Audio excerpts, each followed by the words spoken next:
वाञ्छाकल्पतरुभ्यश्च कृपा सिन्धुभ्य एव च पतितानां पावनेभ्यो श्रीवैष्णवेभ्यो नमो नमः।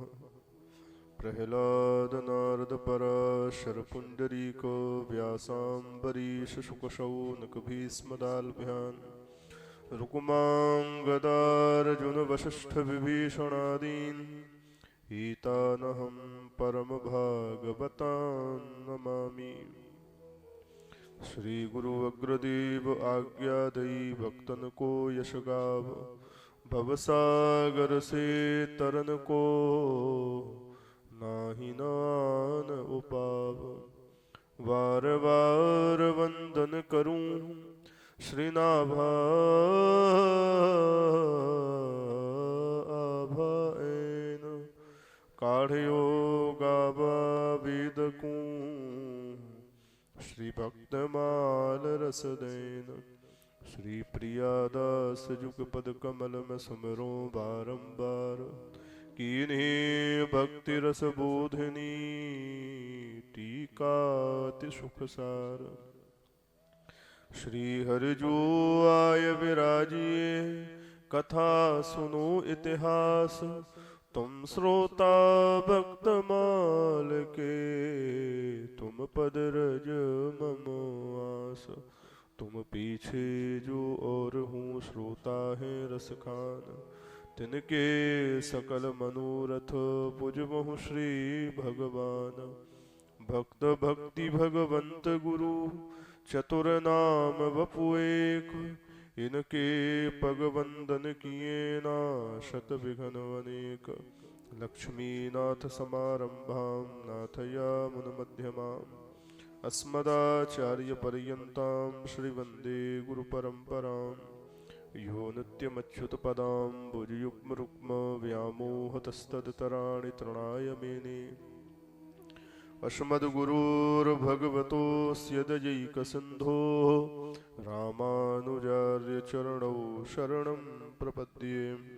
श्रीशाण्डिल्या वयवंशवारिधिविधुं श्रीकौशलेशार्चकम् विश्वक्सेन यतीन्द्रदेशिकपदद्वन्द्वारविन्दाश्रितम् स्वाचार्ये सुयतौ जगद्गुरुवरे श्रीरामनारायणे नित्यं सक्तमतिं जगद्गुरुवरं श्रीवासुदेवं भजे।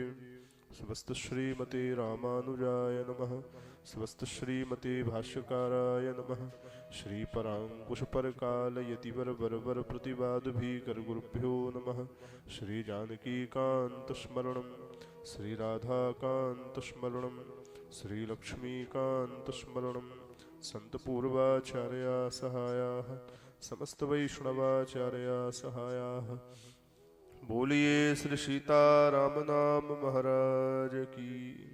श्री सीतारामचंद्र भगवान की।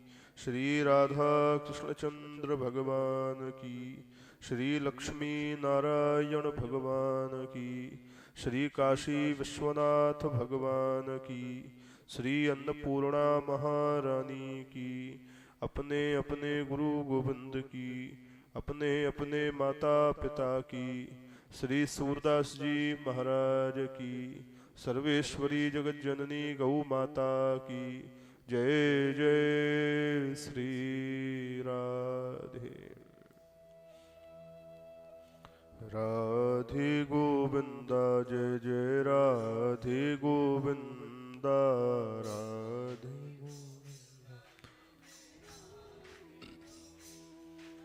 राधे गोविंदा जय जय राधे गोविंदा।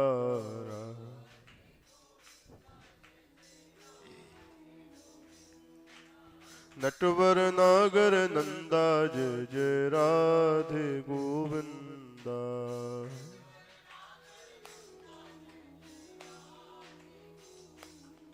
ओ नटवर नागर नंदा जय जय राधे गोविंदा।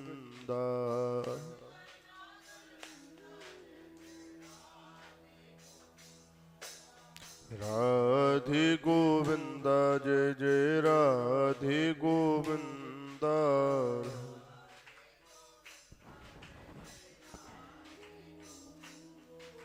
राधे गोविंदा जय जय राधे गोविंदा।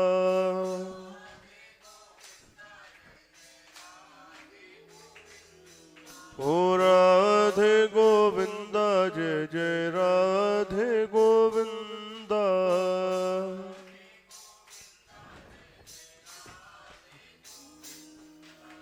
राधे गोविंदा जय जय राधे गोविंदा।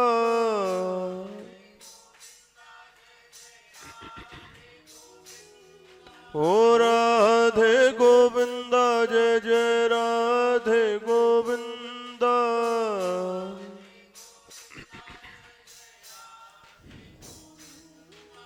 राधे गोविंदा जय जय राधे गोविंदा।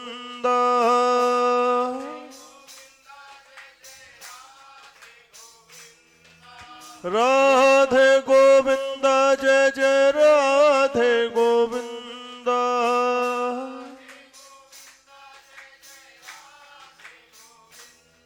ओ नटवर नागर नंदा जय जय राधे गोविंदा।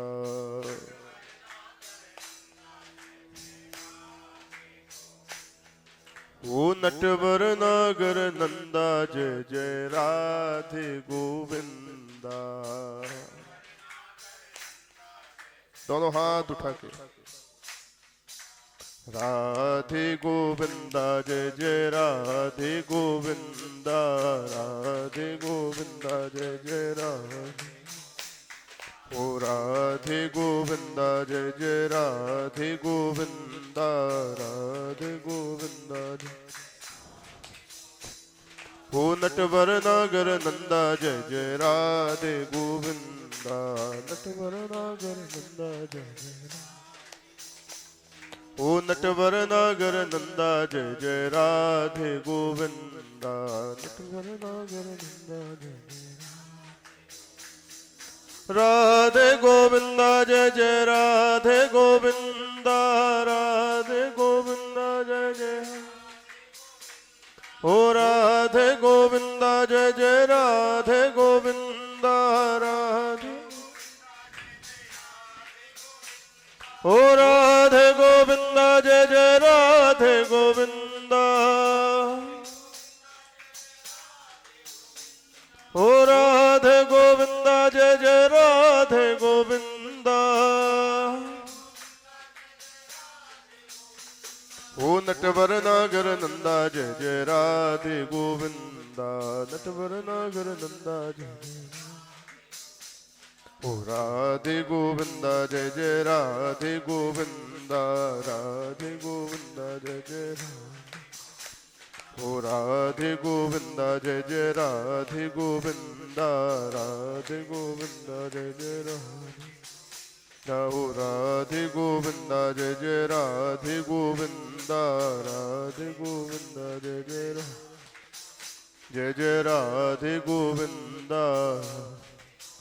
जय जय राधे गोविंदा। बोल राधा कृष्ण चंद्र भगवान की। हरि शरण। श्री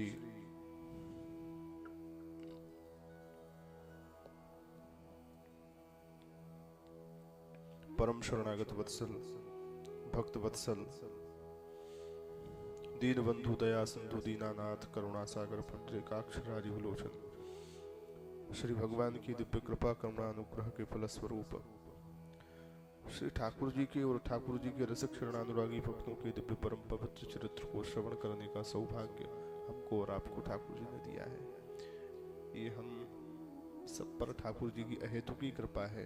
हम सबका ऐसा कोई पुण्य नहीं है, भगवान की दया दृष्टि है जो हमको ये मिला है। और इसी के अंतर्गत आज षष्ठम दिवस है। प्रातः सत्र की वेला में श्री भक्तमाली ग्रंथ के माध्यम से पूज्य श्री नाभादास जी महाराज की पवित्र वाणी में एवं अन्य संत महापुरुषों की दिव्य वाणी में भक्त चरित्र का आनंद हम सभी ले रहे हैं। और उसी में भगवान के परम प्राण प्यारे भक्त श्री सूरदास जी महाराज की दिव्य चरतावली हम श्रवण कर रहे हैं। देखन को घन श्याम की मूरत, चाहिए सूर्य की आंधली आंखें। सूरदास जी का चरित्र बड़ा ही दिव्य, बड़ा ही पवित्र है, भक्ति भाव और समर्पण से भरा है। पूर्व में चर्चा चल रही थी कि श्री सूरदास जी महाराज ने जब गोसाई जी के बालकों ने ठाकुर जी को समस्त वस्त्रों से विहीन करके सुंदर श्रृंगार किया परीक्षा की दृष्टि से, तो सूरदास बाबा ने उस समस्त श्रृंगार को अपने पद में उतार दिया। आज हरि देखे नंग मनंगा, जलसुत भूषण अंग विराजत, छबिते उठत तरंगा। गोसाई जी के बालकों ने पूछा आज ठाकुर जी का श्रृंगार कैसा है, तो सूरदास बाबा कहते हैं आज तो ठाकुर जी नंगे विराज रहे हैं, किसी भी प्रकार का कोई वस्त्र धारण नहीं कर रखा है। बोले कुछ भी नहीं है, बोले कुछ तो धारण कर रखा है। जलसुत भूषण, जल का जो बेटा है वो पहन रखा है। जल का बेटा कौन है? समुद्र के जल में जो पानी की सीप से जो मोती निकलते हैं, सीप में से डुबकियां सिंधु में गोताखोर लगाता है, जा जाकर खाली हाथ लौट कर आता है। मिलते नहीं सहज ही मोती गहरे पानी में, बढ़ता दुगना उत्साह इसी हैरानी में। पर मुट्ठी उसकी खाली हर बार नहीं होती, कोशिश करने वालों की कभी हार नहीं होती। कहने का भाव यह था कि समुद्र के जल में मोती निकलते हैं, इसलिए उसको जल का बेटा कहा जाता है। श्री सूरदास बाबा अपनी पदावली में वही कह रहे हैं, जलसुत भूषण अंग विराजत। ठाकुर श्रीनाथ जी के अंगों में जल का जो सुत है वो विराज रहा है, अर्थात मोतियों की माला है गोसाई जी आपने धारण करा रखी है। और दधि सुत मुख, दधि का जो बेटा है वो मुख में है। बोलो जय श्री कृष्ण। हमने उस दिन बताया था दही का बेटा किसको कहेंगे? माखन को। दही से पैदा हुआ इसलिए उसका बेटा है। गोसाई श्री सूरदास जी की शब्दावली देखिए, कोई सोच भी नहीं सकता, पर दूध का पूरा खानदान बता दिया। दूध का बेटा दही, दही का बेटा माखन, तो माखन के पिताजी दही हो गए, माखन के दादाजी दूध हो गए, और परदादी जो है गैया मैया हो गई। बोलो राधे राधे। पूरा वंश उतार दिया। तो ठाकुर जी के मुख में, बोलो जय श्री कृष्ण, ठाकुर जी के मुख में जो है माखन विराज रहा है। कोई सूक्ष्म से सूक्ष्म श्रृंगार भी सूरदास जी की आंखों से बचता नहीं है, सब उतार देते हैं। सभी लोग आश्चर्यचकित रह गए। सच में अगर भगवान को देखना है, श्रीनाथ जी को अब देखना है और नवनीत प्रिया जी को निहारना है, तो सूरदास जी की दृष्टि से निहारो। एक बार श्री अकबर का पड़ाव मथुरा मंडल के पास में पड़ा। अकबर मुस्लिम शासक तो था ही, दीन इलाही को उसने काफी प्रसारित किया, लेकिन अकबर के चरित्र को हम देखते हैं, हमको अलग से अकबर के चरित्र को पढ़ने की आवश्यकता ही नहीं पड़ी। हमारा क्या काम जो हम अकबर का चरित्र पढ़ें। पर हाँ, महापुरुषों के चरित्र में जहां जहां अकबर की चर्चा आ गई, उससे पता चल गया कि हाँ, इन महापुरुषों के पास अकबर उठा बैठा है। तो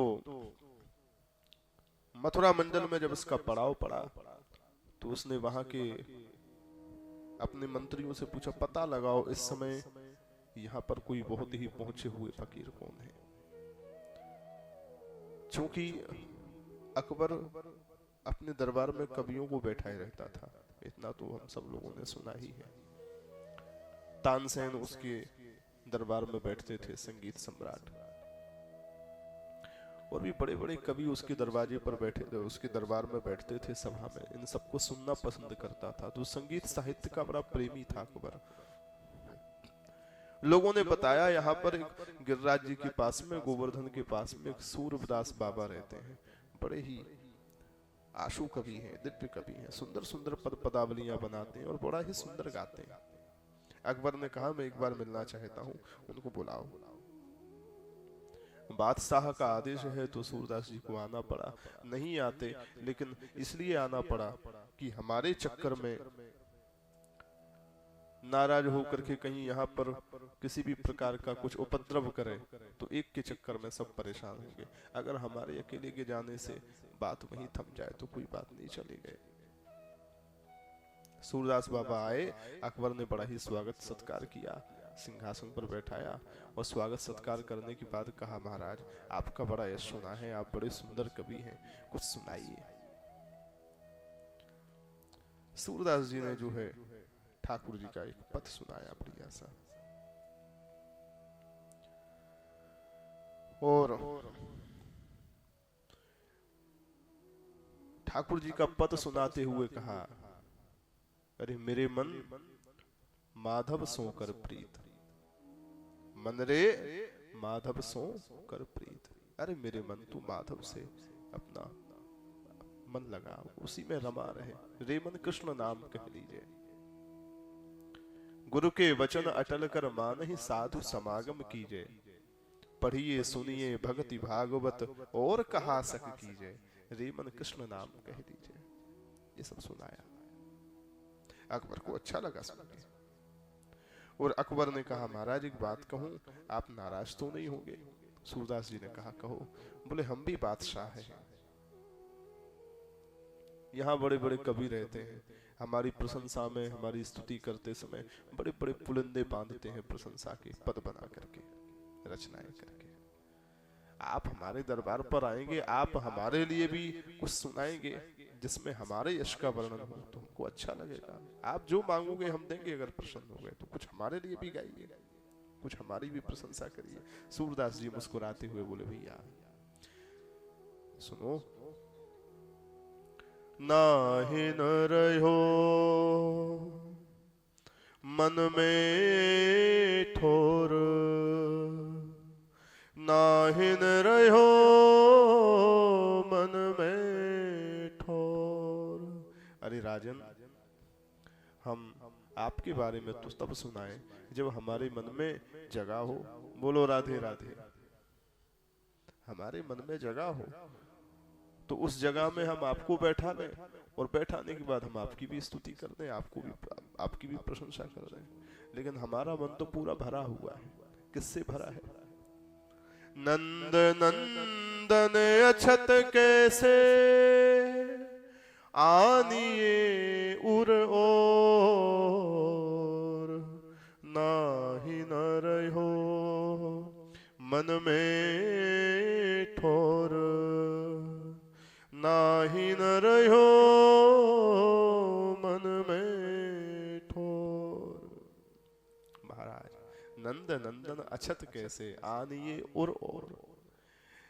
इस मन में तो एकमात्र नंद नंदन विराज चुके हैं। अब जहां पर नंद नंदन श्री जी बाबा श्रीनाथ बैठ गए, महाप्रभु जी बैठ गए, श्री यमुना जी बैठ गए, श्री गिरिराज बाबा बैठ गए और उनके समस्त भक्त बैठ गए। अब उनकी जगह आप बादशाह को हम कहाँ जगा दें, कहाँ बैठाए? जगह ही नहीं है हमारे पास में। आनिए और कैसे हम अपने हृदय में किसी दूसरे को लाए? हाँ, अगर आप बैठ जाते तो जरूर सुना देते, पर हमारे हृदय में जगह ही नहीं है, पहले ही हाउसफुल है। बोलो राधे राधे। हाँ, जगह नहीं है। अकबर सुन रहा था, बोले, महाराज बिल्कुल भी जगह नहीं है? बोले, हाँ महाराज, बिल्कुल भी जगह नहीं है। चलत चितवत दिवस जागत, सपन सोबत रात। सूरदास जी स्थिति बता रहे।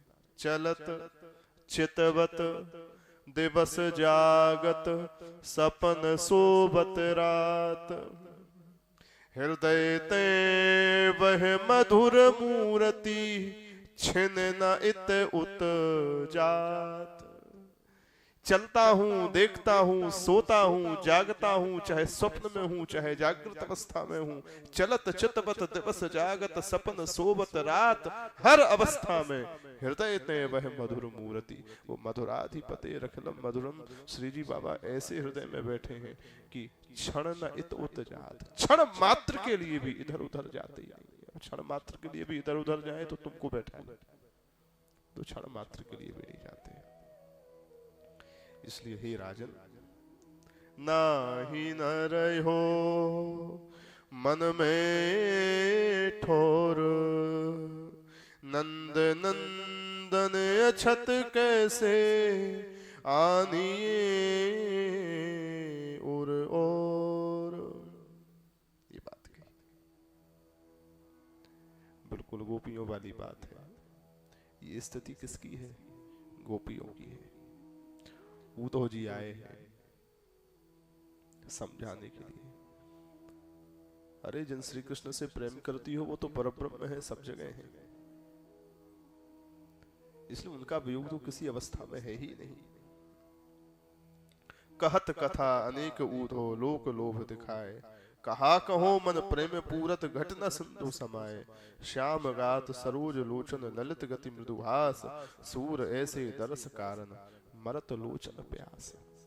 सूरदास बाबा कहते हैं ऐसे नंद नंदन हृदय में बैठे हैं, सब जगह वही दिखते हैं, समय समय पर प्रत्यक्ष दिखते हैं, वैसे उनकी अनुभूति होती रहती है, स्फूर्ति होती रहती है। और ऐसे नंद नंदन के लिए ही मेरे लोचन जो है हमेशा तड़पते रहते हैं। सूर ऐसे दरस कारण मरत लोचन प्यास। इस बात पर अकबर अटक गया, बोला महाराज रुकिए रुकिए, एक संदेह है। क्या? बोले आपने कहा सूर ऐसे दरस कारण मरत लोचन प्यास, ऐसे नंद नंदन के दर्शन करने के लिए मेरे जो लोचन अर्थात नेत्र हैं वो प्यासे हैं, तड़प रहे हैं। नहीं मिले ऐसे के दर्शन तो मर जाएंगे। महाराज ये प्यास तो नेत्रों में तब जगे जब आपके नेत्र हो। आप कह रहे हैं मरत लोचन प्यास, आपके लोचन हो तब ना प्यास लगे, आपके तो लोचन ही नहीं है, पर काय के लिए तड़पते हो? सूरदास बाबा मुस्कुरा करके बोले सुनो सुनो, लोचन तो सबके पास में है, नेत्र तो संसार में सबके पास में है, पर किसके नेत्र नंदन नंदन के दर्शन के लिए प्यासे हैं? बोलो जय श्री कृष्ण। सूरदास बाबा ने कहा दुनिया में नेत्र तो सबके पास में है, लेकिन किसके नेत्र प्यासे बने हैं, मर रहे हैं दर्शन के लिए? इसका मतलब भगवान के दर्शन के लिए तड़पने वाले नेत्र कोई और ही होते हैं। ये दुनिया वाले नेत्र तो दुनिया को ही देखने का प्रयास करते हैं। नंद नंदन को देखने वाले नेत्र तो प्रेम के नेत्र हैं। प्रेम की दृष्टि से, भक्ति की दृष्टि से ही नंद नंदन दिखते हैं, इन नेत्रों से नहीं दिखते।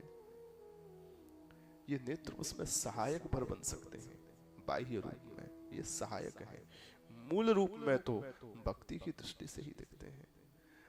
जैसे हम आपको एक उदाहरण देख करके बतावे, लोग कहते हैं हमको आंख से दिखता है, आंख से दिखता है। क्या सच में आंखें ही देखती हैं? क्या सच में आंखें ही देखती हैं? आंख से नहीं दिखता। हम सबको, आपको और हमको जो दिखता है वो दिखता है प्रकाश से। रात का जब अंधेरा हो जाता है तब आंखें तो यही रहती है, कुछ दिखता है किसी को? किसी को कुछ नहीं दिखता। तो भाई तुम्हारी आंख देखती थी तो देख क्यों नहीं पा रहे? इसका मतलब क्या है? दिखता किससे है? प्रकाश से। मूल रूप में दिखाने वाला, पहचान कराने वाला प्रकाश है। आंख तो उसमें सहयोग कर रही है, आंख उसमें सहयोग कर रही है।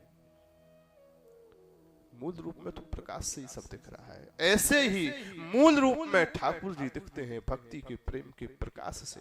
ये नेत्र तो उसमें सहयोग मात्र कर सकते हैं।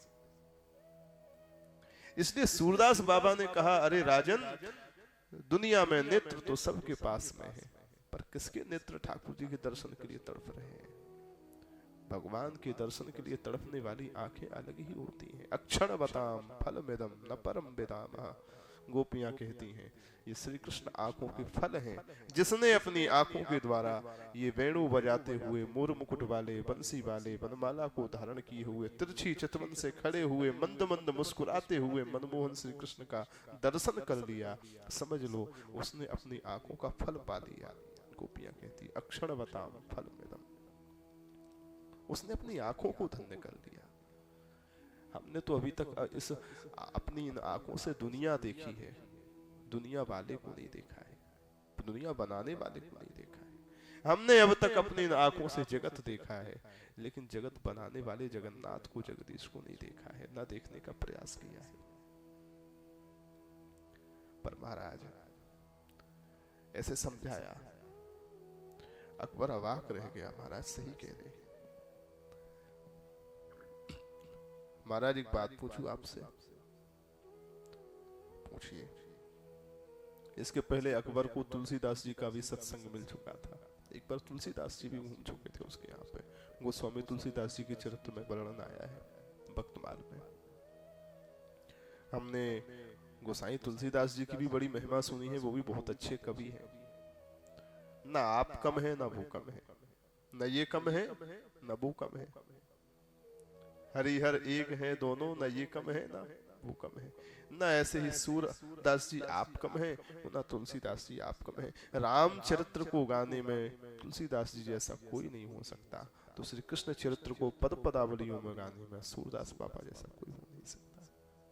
सच में सूर सागर के माध्यम से संपूर्ण कृष्ण चरित्र को गाया है सूरदास बाबा। इसलिए एक बात आपसे ही पूछूं, हम तो निर्णय नहीं कर पाते, आपकी कविता ज्यादा अच्छी है या तुलसीदास जी की? अकबर ने पूछा। सूरदास जी मुस्कुरा करके बोले, कविता तो मेरी अच्छी है। बोलो जय श्री कृष्ण। अच्छा, ऐसा कैसे आप कह रहे हैं? सूरदास जी बोले कविता तो मेरी अच्छी है, और बोले तुलसीदास जी ने जो कविता लिखे, जो कविताएं लिखी, दोहावली लिखी, गीतावली लिखी और पार्वती मंगल लिखा, न जाने कितने प्रकार के सुंदर सुंदर ग्रंथ लिखे, वो सब क्या है? वो सब अच्छा नहीं है? तुलसीदास जी के लिए सूरदास जी बोले, भैया कविता तो मेरी अच्छी है, पर तुलसीदास जी की कविता को तो मैं तब अच्छी कहूं जब वो कविता हो। तुलसीदास जी की कविता है ही नहीं, उनका तो मंत्र है। वो क्या है? तो मंत्र है। मंत्र महामणि विषय ब्याल के, मेटत कठिन कुअंक भाल के। महामंत्र जो जपत महेशु, तो वो क्या है? वो मंत्र है। काशी मुकुट हेतु उपदेशु। कविता तो मेरी अच्छी है, तुलसीदास जी की कविता है ही नहीं, वो तो एक एक चौपाई, एक एक दोहा मंत्र है। इस बात के माध्यम से सूरदास जी तुलसीदास जी का स्तवन कर रहे हैं, उनकी महिमा गा रहे हैं। भक्त का स्वभाव है हमेशा वैष्णवों की स्तुति करना। अब यही बात अगर तुलसीदास जी से अकबर पूछ देता, महाराज आपकी कविता अच्छी की सूरदास जी की, तो शायद तुलसीदास जी भी यही उत्तर देते कि कविता मेरी अच्छी है। बोले सूरदास जी, बोले वो तो एक एक पद मंत्र है, वो यही उत्तर देता। भक्त का स्वभाव ऐसा ही होता है। महाराज धन्य हो गए हम आपके दर्शन करके। कृपा करके आप कुछ सेवा का अवसर देंगे तो हम धन्य हो जाएंगे। अकबर ने कहा, बताइए आपकी कोई इच्छा है? मैं बादशाह हूं, संपूर्ण भारत का इस समय मालिक हूं, बादशाह की गद्दी पर बैठा हूं, सब जगह मेरा ही सिक्का चल रहा है। आप बताइए, अगर आपके मन में कुछ इच्छा हो तो मैं आपको दूं। सूरदास जी ने हमको कुछ कहा, हमको कुछ नहीं चाहिए। बोले महाराज सुना है आप वहाँ एक झोपड़पट्टी में रहते हैं, मैं गांव की जागीरें आपके लिए लिख सकता हूँ, कई गांव लिख देता हूँ पट्टे पे, आप आराम से रहिए, किसी प्रकार की कोई समस्या नहीं होगी। सूरदास जी ने कहा, जिसको अनंत कोटि ब्रह्मांड नायक की बादशाहत की कृपा मिली हुई हो, उसको आपकी बादशाहत की कृपा की कोई आवश्यकता नहीं है, आप रखिए। आपने इतना कहा, यही पर्याप्त है। महाराज कुछ तो? बोले कुछ नहीं। तुम मांग रहे हो, मेरे को कुछ चाहिए नहीं, पर हाँ मैं एक चीज तुमसे जरूर मांगना चाहता हूँ, दे सकते हो? बादशाह ने कहा, बिल्कुल, आप मुंह तो खोलिए। सूरदास जी ने कहा, यही मांगता हूँ, आज बुलाया सो बुलाया अपने दरबार में, कभी दोबारा मत बुलाना। बोलो जय श्री कृष्ण। आज बुलाया सो बुलाया, कभी दोबारा मत बुलाना। महाराज ऐसा क्यों कह रहे हैं? सूरदास जी बोले, ऐसा इसलिए कह रहे हैं क्योंकि हमारा नियम है मंगला के दर्शन का, श्रृंगार के दर्शन का, ग्वाल के दर्शन का, राजभोग के दर्शन का, उत्थापन के दर्शन का, फिर भोग के दर्शन का, फिर शयन के दर्शन का। ये सब नियम है। हमारा पूरा का पूरा समय इसी में अष्टयाम में बीतता है, और आप बुलाते हो तो उस दिन के सारे दर्शन हमारे छूट जाते हैं। न हम लाला से मिल पाए और न लाला हमसे मिल पाए। इसलिए अगर आप देना ही चाहते हैं तो इतनी कृपा करिए कि आज बुलाया सो बुलाया, दोबारा मत बुलाना। अकबर इनकी सहजता पर, इनकी भक्ति पर, इनके त्याग और वैराग्य पर एकदम न्योछावर हो गया। बोले महाराज, हम तो आप जैसे महापुरुषों का संग हमेशा करना चाहते हैं, पर आप यह चाहते हैं तो हम आपसे जबरदस्ती भी नहीं कर सकते, जैसी आपकी आज्ञा। सर उधारण करते, दंडवत प्रणाम करके श्री सूरदास जी महाराज को वापस भेजा है। श्री सूरदास जी वापस गिरिराज जी आ गए। सूरदास बाबा की कुटिया आज भी गिरिराज जी के पास में जहां वो निवास करते थे, उस नाम से आज भी स्थान बना हुआ है। गोवर्धन की परिक्रमा में जहां गोविंद कुंड है, गोविंद कुंड के पास में ही सूरदास बाबा का स्थान है जहां वो निवास करते थे, ऐसा लोगों ने बताया है। अपनी कुटिया में आ गए। एक गोपाल नाम का सेवक उनकी सेवा में रहता था, सेवा करता था। एक बार सूरदास बाबा प्रसाद पाने के लिए, भोजन करने के लिए बैठ रहे थे। गोपाल से कहा, भैया पानी का लोटा भी धर देना, प्यास लगती है, भोजन के बाद पानी पीना होता है।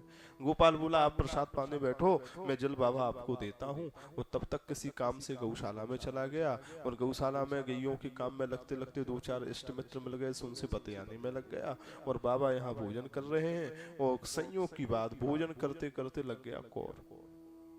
कौर मतलब भोजन अटक गया गले में, खांसी शुरू। अब उस समय खूब यहाँ वहां हाथ धर धर के पानी देखने का प्रयास करें, पानी का लोटा कहाँ है, पानी का लोटा कहाँ है, लेकिन पानी ही ना दिखे। बाबा खांसते जाएं, नेत्रों से खूब आंसू बहते जाएं। अब तो लगा कि प्राण उखड़ उखड़ के बस निकलने ही वाले हैं, हालत खराब।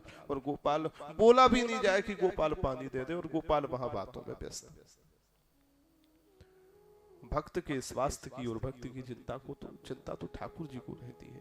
बाबा को जब पानी नहीं मिल रहा था और लगा कि अब प्राण निकलने वाले हैं, तब तक मंदिर के श्रीनाथ जी अपने ही जमुना जी के जल की झारी लेकर के सोने की वहां पहुंच गए, और धर देनी बाबा के हाथ में। जैसे ही वो सोने के जल की झारी आई, जमुना जी के जल की लेकर के तुरंत पानी पिया, प्राण बचे। अब उन्हें का पता, ये पानी कहाँ से आयो, पी ली नहीं।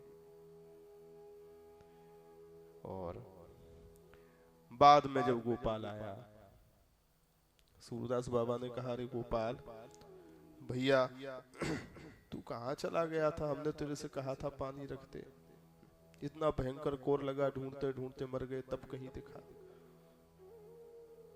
इतनी दूर पानी रखना था कि ढूंढे ढूंढे नहीं मिल रहा था। गोपाल ने कहा, महाराज पानी, फिर याद आया, अरे हमने पानी रखा ही कब, मैं तो भूल गया, क्षमा करना बाबा, हम तो पानी रखना ही भूल गए थे। तो बोले, फिर पानी आया कहाँ से? बोले, मेरे को पता नहीं। बोले, लोटा देख तो सही, पानी तो पिया है। देखा गया, तब पता चला, अरे ये तो अपरस सेवा का श्रीनाथ बाबा का स्वयं उनके जल की झारी है, जिससे श्रीनाथ जी पानी पीते, ये तो वो रखा हुआ है। सूरदास बाबा बड़े दुखी हो गए। गोपाल जो उनका सेवक था, उसको डांटते हुए कहा, अरे तेने गोपाल नाम क्यों धराया भाई? नाम तो तेरा गोपाल है, लेकिन काम तेरा गोपाल जैसा नहीं। असली गोपाल तो हमारे वही है जो मंदिर में विराजे हैं। क्यों धराया तेने गोपाल नाम? आज तेरे चक्कर में बताओ, हमारे श्रीनाथ जी को कष्ट उठाना पड़ा, पानी लेके आना पड़ा। इतनी असावधानी रखते हो सेवा में। गोपाल को भी दुख हुआ।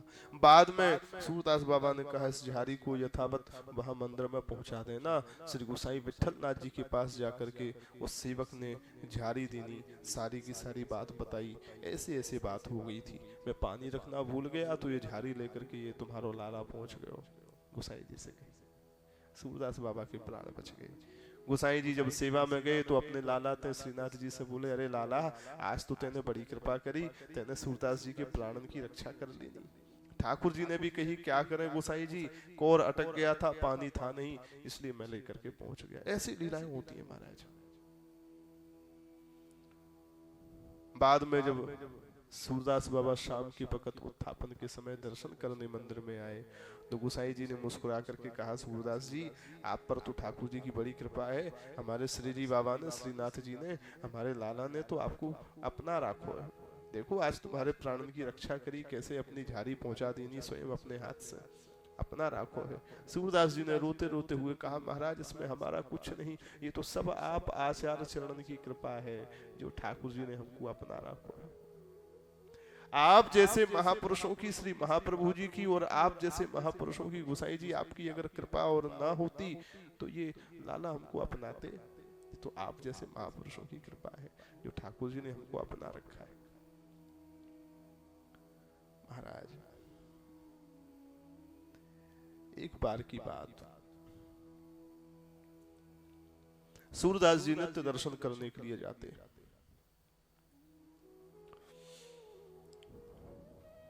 श्री गिरिराज गोवर्धन में ही एक जतिपुरा नाम को गांव है ना, परकम्मा लगाते समय जतिपुरा मिले ना। या हमारा बालकृष्ण भवन भी तो जतिपुरा के समकक्ष ही आता है।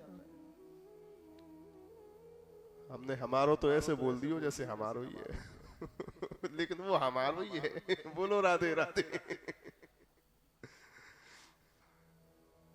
श्री गिरिराज जी की सन्निधि है, श्री गिरिराज जी हमारे हैं तो सब हमारो है। महाराज तो वही जतिपुरा गांव की घटना है। सूरदास बाबा एक बार जतिपुरा से निकल रहे थे, श्रीनाथ जी के दर्शन को जा रहे थे। वहीं पर एक वैश्य था, बड़ी प्यारी चर्चा है, जरा इसको जरूर ध्यान से सुनिएगा। वहीं पर एक व्यापारी था, परचूनी की दुकान रखता था, सब बेचाबाची करता था। ब्रजवासी तो बड़े रसीले हैं वे, आप और हम सब जानते हैं। ब्रजवासी था, ना तो उसने गुरु दीक्षा ले रखी थी, ना कोई वैष्णवी दीक्षा, ना महाप्रभु जी से थी, ना गोसाई जी से थी, कोई गुरु दीक्षा नहीं थी। लेकिन उसने अपना वैष्णव वेश बना रखा था, बढ़िया तिलक लगा था बल्लभ फूल का, कंठ में तुलसी की कंठी पहनता, बढ़िया बगलबंदी धोती और पटका डाल के और बैठता, दुकान चलाता। श्रीनाथ जी के दर्शन करने के लिए बाहर से, यत्र तत्र से, न जाने कहां कहां से, दूर दूर देशों से लोग दर्शन करने के लिए आते थे, जाते थे।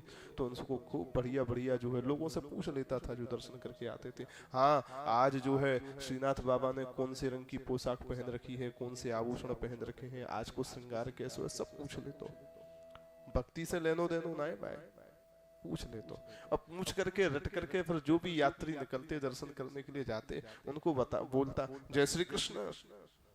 लोग कहते जय श्री कृष्ण। अरे तुम्हें पता है आज हमारो लाला बड़ो अच्छो सजो है, आज ऐसी पोशाक धारण कर रखी है, आज ऐसी माला पहन रखी है, आज ऐसो ऐसो लग रहा है, आज मंदिर की शोभा ये। और कभी भी श्रीनाथ जी के दर्शन करने नहीं जाता था, कभी नहीं जाता था, दुकानदारी में ही फंसा रहता था। और श्रीनाथ जी के नाम का जो है प्रचार करके उसके आड़े में अपनी दुकान का प्रचार करता था, अपनी दुकानदारी चलाता था। लोग इसको वैष्णव समझ करके, भगत समझ करके आ जाते थे, भैया वैष्णव की दुकान है और कितनो अच्छो भगत है, या की दुकान से राशन पानी लेनो चाहिए। सो लोग आ जाते थे, कुछ ना कुछ सामान लेते थे और ये श्रीनाथ जी के नाम पे अपनी भक्ति का प्रचार करके लोगों से पूछ पाछ के खूब दुकान चलाता था। एक बार क्या हुआ, सूरदास जी जा रहे थे। सूरदास जी को ये खूब जानता था, सूरदास जी का तो प्रचार था ही। बहुत दिनों बाद सूरदास जी दिखे, सो गलती से मुख से निकल गया, अरे सूरदास बाबा जय श्री कृष्ण। सूरदास जी बोले जय श्री कृष्ण, लाठी टेके। अरे बाबा हमसे नाराज हो का तुम,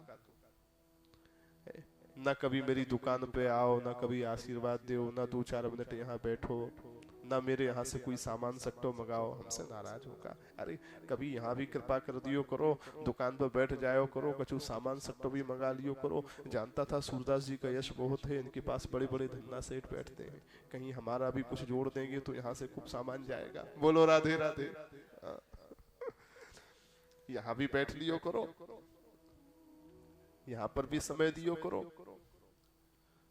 सूरदास बाबा तो चूंकि ठाकुर जी के भगत हैं तो सबके अंदर भीतर बाहर की सब जानते हैं। भगवान के भक्त भी भगवत स्वरूप ही होते हैं, इसलिए वो भी एक प्रकार से सर्वांतरयामी होते हैं, सब जानते हैं। सूरदास बाबा बोले आज ये गलत जगह फंस गया है, हम तो इसको अच्छी तरह से जानते हैं, इसके मुख में राम है और बगल में छुरी है, इसको यही आदत लगी है। ये जितना भी वैष्णव वेश बना रखा है इसने, ये तिलक, ये कंठी और ये धोती, ये बगलबंदी, ये सब लोगों को पागल बनाने के लिए है। ये जितना भी श्रीनाथ जी का श्रृंगार बताता है, ये सब लोगों को पागल बनाने के लिए है। और महाराज यही सब बातें इसने सूरदास जी से भी करी। सूरदास जी समझ गए, देखो तो यह बगुला भगत है, पक्को बगुला भगत है, लेकिन या अगर श्रीनाथ जी की कृपा प्राप्त है जाए तो उन्हीं की छत्र छाया में रह रहा है, गिरिराज जी की छत्र छाया में रह रहा है, इस पर भी कृपा हो जाए तो योग को कल्याण है जाए। तो सोचे कि चलो जाए थोड़ो समझाए तो समझाए, देख भाई तू और अन्य तो पागल बनावे पर ये सब बातें हमसे मत करे। हम तो अच्छी तरह से जाने तेरे मुख में राम बगल में छुरी है। तूने ये जितनी भी सारों की सारी ये तू बातें लोगों से करता है और जो बेस तेने बना रखो ये सब तेरे दिखावा है केवल। तो अपने जब धंधे पानी से लेनो देनो समझ गया महाराज, ये कैसे जान गया, लज्जत हो गया। बोले बाबा कोई बात ना है। बोले तू एक बात बता, आज तक श्रीनाथ जी के दर्शन करने गयो? बोले ना गयो। पर तू इतने श्रृंगार का ढिंढोरा क्यों पीटता है? सूरदास जी ने कहा हम तो वहीं रहते हैं, सारी सेवाओं के समय रहते हैं, हमने तो आज तक नहीं सुना कि तू आया है, इतना ढिंढोरा क्यों पीटता है लोगों से? तो क्या करें महाराज, उसी से तो दुकान चल रही है।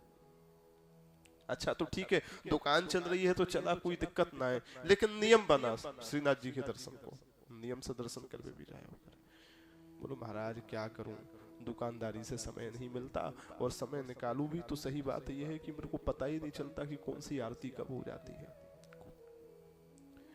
कोई बताने वाला भी नहीं, कोई बताने वाला हो कि भैया उत्थापन होने वाला है तो मैं पहुंच जाऊं, क्योंकि कभी कभी सेवाओं में समय भी बदलते रहते हैं, कोई भरोसा तो है नहीं कि इतने बजे तो इतने बजे ही होगा, ऐसा भी कोई भरोसा नहीं। तो कोई बताने वाला भी नहीं कि चलो उस समय तुरंत पहुंच जाओ। सूरदास बाबा बोले बताने की जिम्मेदारी हमारी, हम तेरे को संकेत करवा दिया करेंगे तब तो आ जाएगा। बोले महाराज बिल्कुल आ जाऊंगा। तो ठीक है, अभी शाम को थोड़ी देर बाद उत्थापन होगा, तू तैयार रहना। ठीक है आऊंगा। सूरदास बाबा ने खबर पहुंचाई उत्थापन का समय हो गया है, आ जाओ। तो इसने बहाना मार दिया, सूरदास बाबा से कह देना कि महाराज अभी अभी तो जो है उत्थापन का समय भया है, और इस समय जो है बहुत सारे लोग दुकान पर आते हैं शाम की वक्त राशन लेने, सामान लेने, और वो अगर मैं नहीं रहूंगा, दुकान बंद करके वहां चला जाऊंगा, तो फिर बगल वाली दुकान पर पहुंचेंगे। वो बगल वाली दुकान पर एक बार ग्राहक चला गया तो फिर वो वहीं जुड़ा रह जाएगा, इसलिए हमारी दुकानदारी मारी जाएगी। मैं अभी उत्थापन के समय नहीं आ सकता, इसके बाद जो भोग होगा मैं उस समय आ जाऊंगा। कोई बात नहीं। थोड़ी देर बाद जब भोग का समय आया तो सूरदास बाबा ने फिर खबर पहुंचाई, भैया आजा। इसने फिर जो है बहाना मारा, महाराज उनसे कह देना सूरदास बाबा से, इस समय तो सबरे ब्रजवासी की गैया अपने अपने घर लौट रही हैं जंगल से, और लौटेंगी और हम चले जाएंगे दुकानदारी छोड़ के, तो दुकानदारी भी मारी जाएगी, और जो जितनी भी दाल चावल ये सब धरे भये गेहूं फेहूं ये सब जो है खा खू के चली जाएंगी, कौन देखे वो। इसलिए अभी भोग के समय नहीं आ रहा, थोड़ी देर बाद जब रात को शयन होगा तब आ जाऊंगा। कोई बात नहीं। सूरदास बाबा ने शयन के समय फिर जो है खबर पहुंचाई, भैया आजा शयन होने वाला है। तो उसने फिर कहा महाराज सबरे दिन भर की दुकान चलावे के बाद न जाने कौन कौन कैसी कैसी नजरन से आवे, तो दुकानदार कहा करे रात को बंद करने के समय हमने कई दुकानदारों को देखा भी है, वृंदावन में ही देखा है, जब वहाँ स्वाध्याय और शिक्षा का समय था, कि वो जो है कागज में वो जला के और एक बार ऐसे ऐसे दिखा के जितनी भी अलाए बलाए नजर है हमारी सबरी की सबरी जल के खत्म है जाए। बोले महाराज यह समय तो हमारी नजर उतारने को समय है, और इस समय तो हमको दुकान बंद कर दे समय ये सब करना पड़ेगा, वहां चले जाएंगे तो ये सब छूट जाएगा, हम अभी नहीं आ सकते। कब आओगे? बोले सुबह जब मंगला होगी तब आ जाएंगे। ठीक है, मंगला के समय आ जाना। प्रातः काल जब मंगला का समय हुआ, सूरदास बाबा ने फिर खबर पहुंचाई, भैया मंगला में आ जा। तो बोला महाराज क्या करें, ये तो बोनी का समय है, इसी समय अगर बोनी नहीं करेंगे तो हमारा पूरा दिन दुकानदार का बिगड़ जाए, दुकानदारी का बिगड़ जाएगा, इसलिए इस समय नहीं, बोनी अच्छे से हो जाए फिर आएंगे। तो कब आओगे? बोले इसके बाद क्या होगा? बोले इस समय इसके बाद जो है श्रृंगार होगा, हम श्रृंगार के समय आ जाएंगे।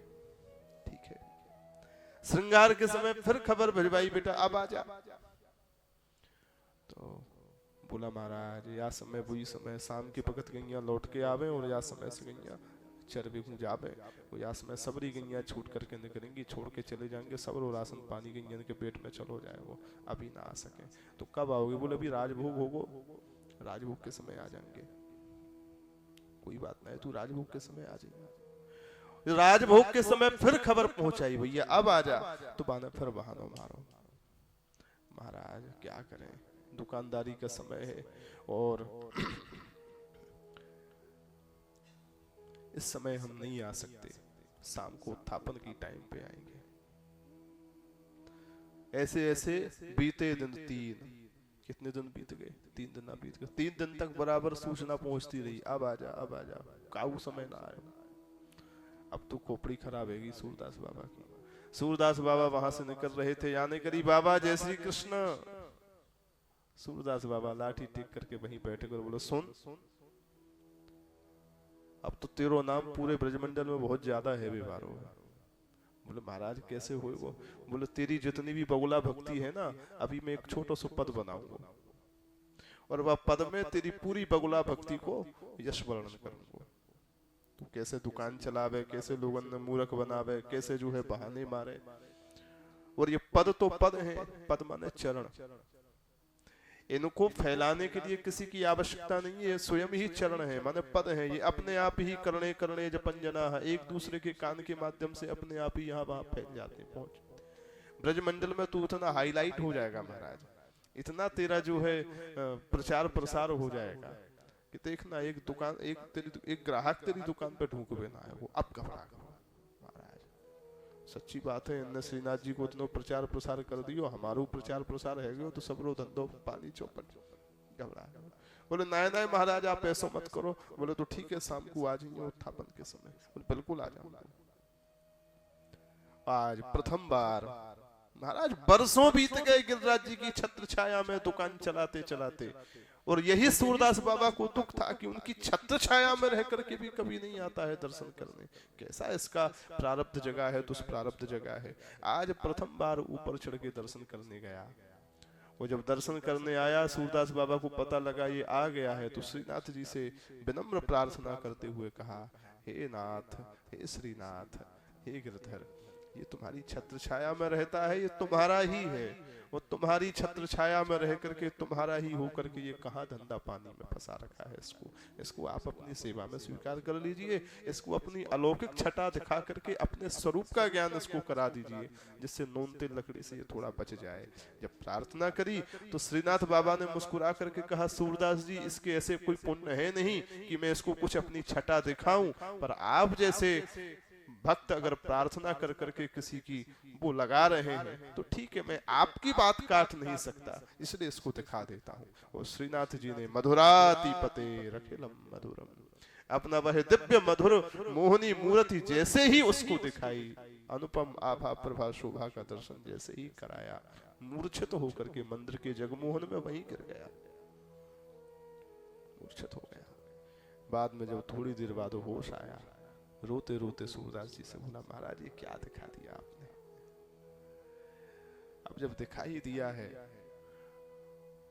तो अब चाहे जितने उत्थापन हो, चाहे जितनी मंगला हो, चाहे जितने भोग राजभोग और शयन हो, अब हर जगह हाजिरी मेरी सबसे पहले लगेगी, क्योंकि दिखाया ही ऐसा है।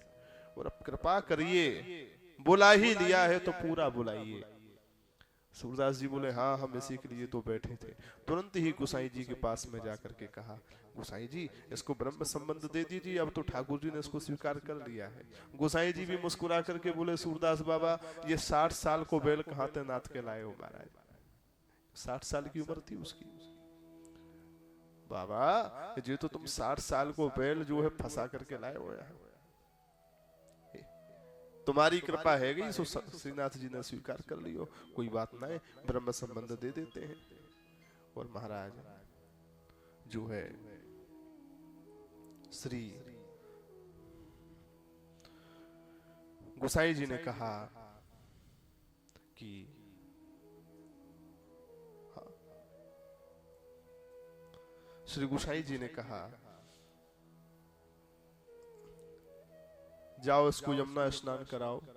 यमुना स्नान करके आया और कुछ ही पल में ब्रह्म संबंध उसको दिया। ब्रह्म संबंध देने के बाद शिष्य हो गया।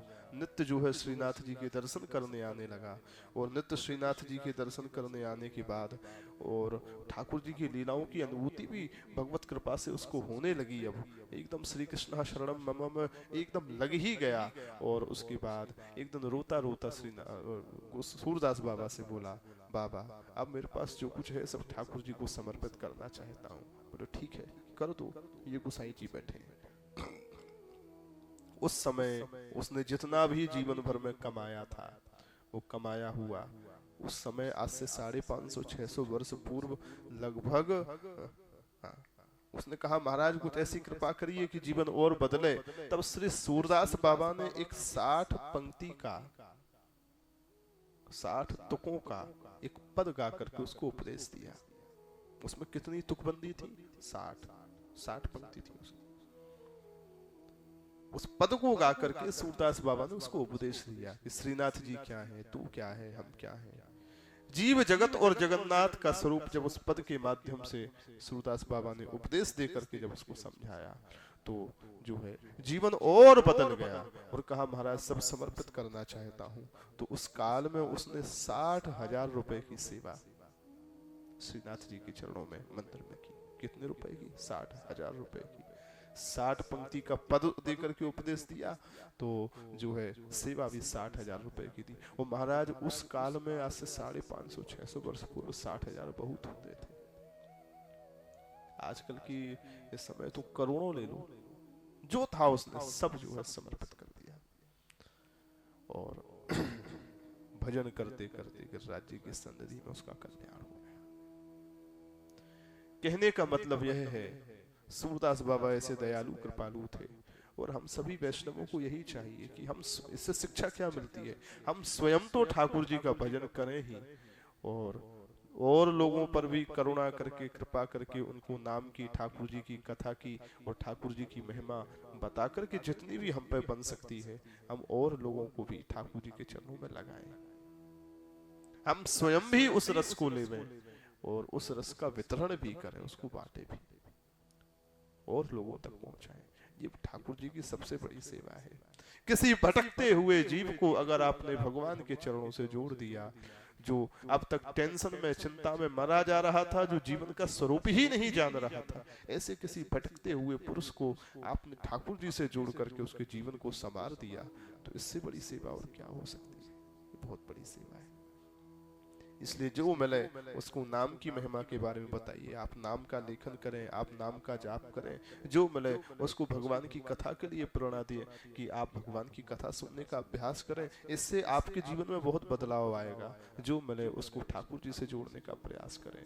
आप बस सुनते रहिए, जपते रहिए, सारे मार्ग अपने आप खुलते रहेंगे, सारी बातें अपने आप पता चलती रहेंगी। अलग से कुछ करने की आवश्यकता ही नहीं पड़ेगी। बस सुनते रहिए, जपते रहिए। ऐसे श्री सूरदास बाबा का दिव्य चरित्र है। एक बार की बात है महाराज, श्री सूरदास जी की कुटिया में कुछ श्री भक्त वैष्णव आए। वो भक्त वैष्णव जब आए तो सूरदास बाबा ने उन सबका स्वागत किया और स्वागत करते हुए सबको अपनी कुटिया में बैठाया और सबको अपनी कुटिया में बैठा करके आसन दिया। सबके पाद प्रक्षालन हुए, सबका चरणोदक पिया, कुशलक्षेम हुई और कुशलक्षेम होने के बाद सूरदास बाबा से उन संतों ने कहा महाराज कुछ सुनाइए। तो सूरदास जी ने उन संतों की ही महिमा को पदों में गाया, उन संतों की महिमा को ही अपने पद में गाया। संत पाहुने आवत जादिन, संत पाहुने आवत जादिन, संत पाहुने आवत जादिन, संत पाहुने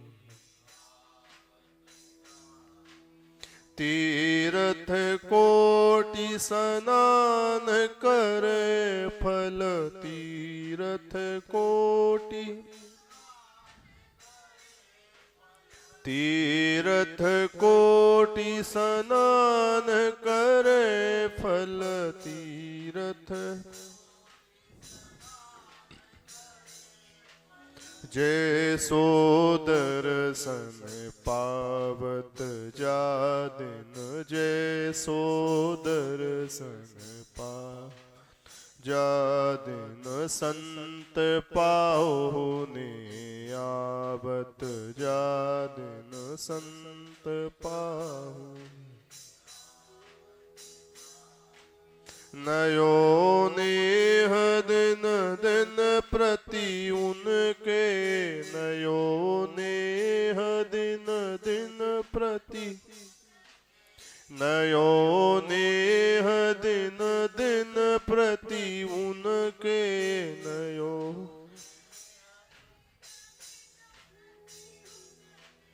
चरण कमल चित लावत जादिन, चरण कमल चित,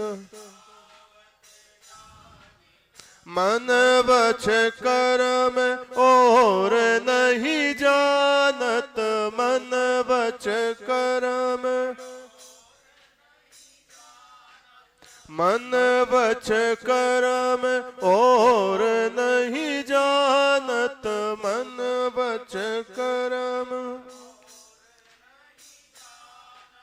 सुमिरत और सुमिरावत जादिन, सुमिरत और सुमिरावत जादिन, संत पाहुने आवत जादिन, संत पाहुने। सूरदास बाबा संतों ने कहा कुछ सुनाइए, तो संतों की ही महिमा गा रहे हैं। महाराज जिस गृहस्थ के घर में अथवा जिसके भी घर में आप जैसे संत महापुरुष पधार जाते हैं तो उसका परिणाम क्या होता है? बोले तीर्थ कोटि स्नान खरे पल, जैसो दर्शन पावत। घर बैठे ही एक एक संत ऐसा लगता है जैसे करोड़ों तीर्थ घर में आ गए। महाराज हम तो गंगा नहाने जा नहीं सकते, पर न जाने आप में से कितने लोग, कितने संत गंगा के किनारे कितने वर्षों तक रहे होंगे। हम तो जमुना किनारे ज्यादा जा नहीं सकते, पर आप जैसे संत न जाने कितने जमुना किनारे भजन किए होंगे। हम तो सरयू स्नान करने ज्यादा जा नहीं सकते, पर आप में से न जाने कितने संत सरयू किनारे भजन किए होंगे। आप जैसे संत तो चलते फिरते तीर्थ हैं, हमारे घर में आप जैसे संतों का आना ऐसा लग रहा है जैसे तीर्थ कोटि स्नान खरे पल, करोड़ों तीर्थ हमारे घर में आ गए। और जब आ जाते हो तो तीर्थ रूप तो हो ही, तीर्थ तो आ ही गए, और जब आकर के हरि चर्चा करते हो, भगवत चर्चा करते हो, भक्त चर्चा करते हो, तो उससे क्या होता है? बोले नयो नेह दिन दिन प्रति उनके चरण कमल चित लावत। ठाकुर जी के चरणों में नित्य प्रति हर क्षण हर पल नया नया प्रेम होता चला जाता है। और भक्त चर्चा करके नाम को, कथा को केवल सुमिरते नहीं हो, सुमिरत और सुमिरावत जादिन, सुमिरत और जादिन, संत पाहुने आवत जादिन, संत पाहुने।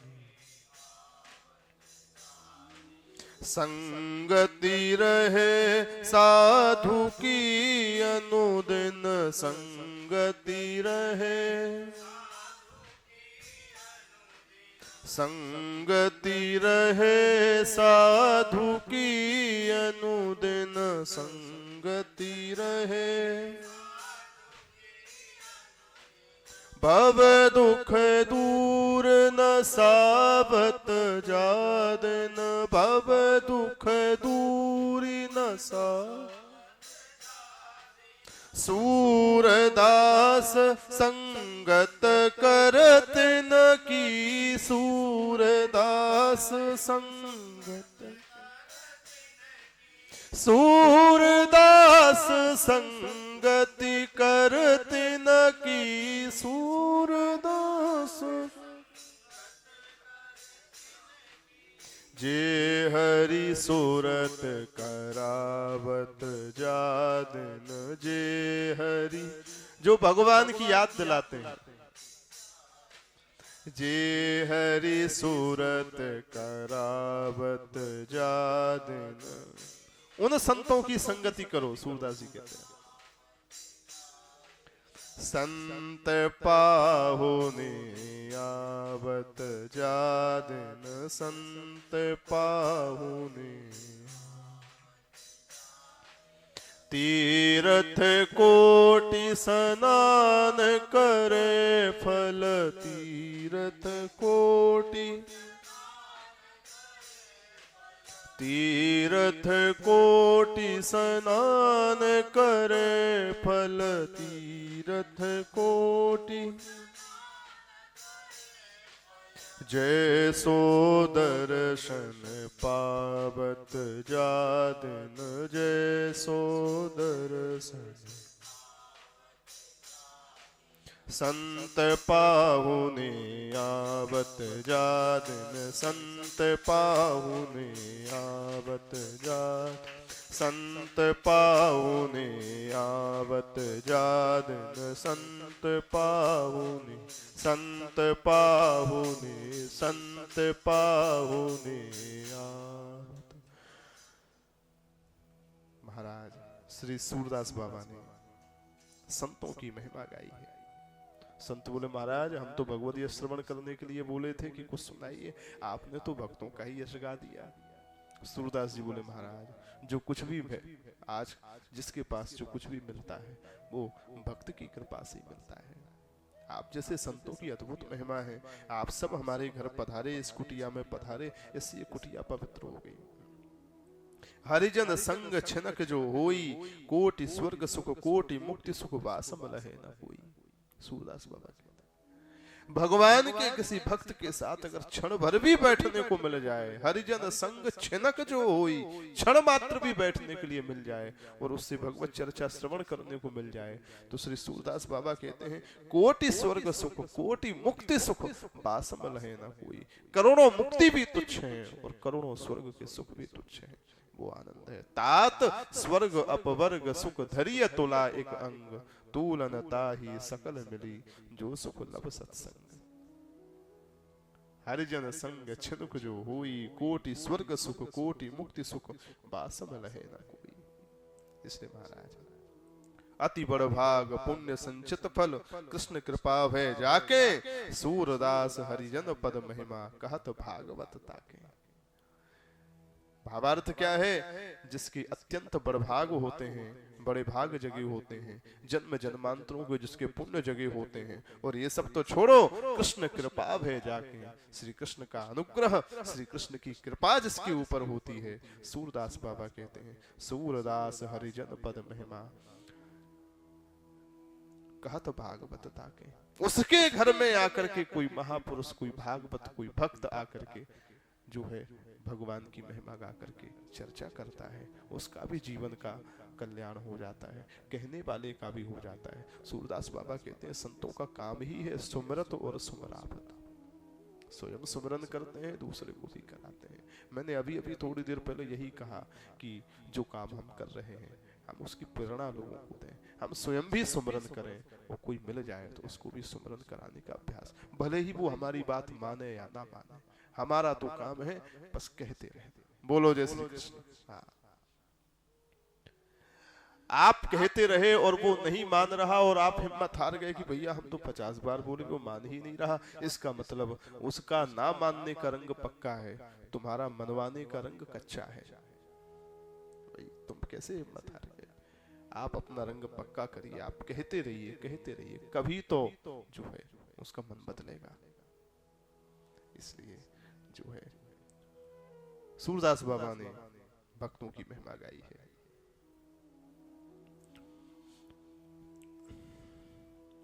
श्री सूरदास बाबा ऐसे आनंद लेते। एक बार की बात है, लाठी टेकते टेकते ऐसे ही ब्रज में घूम रहे थे, पास में ही कोई कुआं था, बिना पानी का कुआं, जिसमें पानी नहीं था, गिर गए कुआं में। पानी नहीं था इसलिए डूबने का तो कोई प्रश्न नहीं था, लेकिन फिर भी हल्का फुल्का चोट आई। अब बाहर कैसे निकले? श्रीनाथ बाबा की दृष्टि पड़ी, ठाकुर जी की दृष्टि पड़ी, हमारे बाबा जो है कुआं में गिर गए, इसलिए जो है भैया निकालना चाहिए।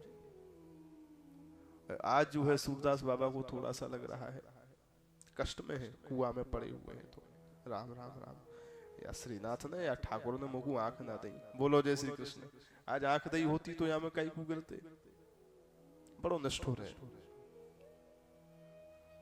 ठाकुर जी को बोल रहे ये कैसो है, बोले बड़ो नष्ट हो रहे, यानी मुझको आंख ना दी।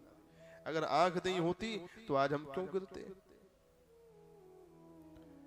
महाराज सूरदास जी कहते हैं, कहावत ऐसे त्यागी दान, ठाकुर जी को उलाहना दे रहे हैं। जब भक्त कभी कभी गुस्से में होता है तो प्रेम करने वाले ठाकुर जी को उलाहना भी देता है, और ठाकुर जी बुरा भी नहीं मानते।